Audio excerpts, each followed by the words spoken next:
നമസ്കാരം, പ്രവാസി മലയാളിയിലേക്ക് സ്വാഗതം. വിമാനയാത്ര ചെയ്യുന്നതിന് കോവിഡ് വാക്സിൻ എടുത്തിരിക്കണമെന്ന വ്യവസ്ഥ കൊണ്ടുവരാനൊരുങ്ങി ഖത്തർ എയർവേസ്.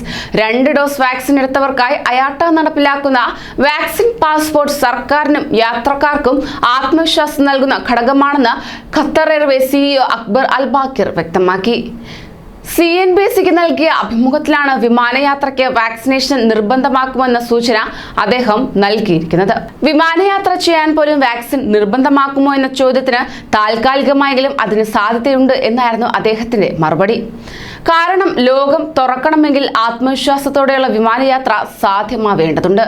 കോവിഡ് മഹാമാരിക്ക് ശരിയായ ചികിത്സ ലഭ്യമാകുന്നതുവരെയെങ്കിലും യാത്രയ്ക്ക് വാക്സിൻ സർട്ടിഫിക്കറ്റ് വേണം എന്ന ചിന്ത ഉടലെടുക്കുമെന്നും അക്ബർ അൽ ബാക്കിർ വ്യക്തമാക്കി. ഇതുകൂടാതെ വാക്സിനേഷൻ പാസ്പോർട്ട് എന്ന ആശയം പല സർക്കാരുകളും വിവിധ മേഖലകളും നടപ്പാക്കി തുടങ്ങിയിട്ടുമുണ്ട്.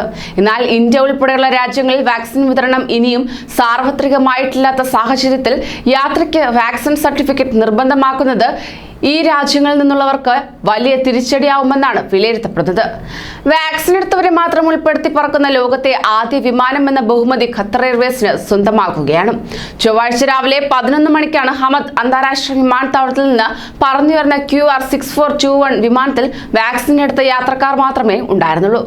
യാത്രക്കാർക്ക് പുറമെ പൈലറ്റും മറ്റ് ജീവനക്കാരും കോവിഡ് വാക്സിൻ സ്വീകരിച്ചവരായിരുന്നു. ഇതുകൂടാതെ ഖത്തറിലെ വ്യാപാര, ട്രാവൽ, ടൂറിസം രംഗങ്ങളിലെ പ്രമുഖരാണ് എയർബസ് 380-1000 പ്രത്യേക വിമാനത്തിൽ ഉണ്ടായിരുന്നത്.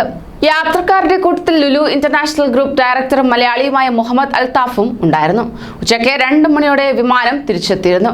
കോവിഡ് മഹാമാരിയിൽ നിന്ന് ട്രാവൽ മേഖല മുക്തമാകുന്നതിന്റെ അടുത്തഘട്ടമാണ് ഈ യാത്രയെന്ന് Qatar Airways group chief executive Akbar Al Baker വ്യക്തമാക്കി.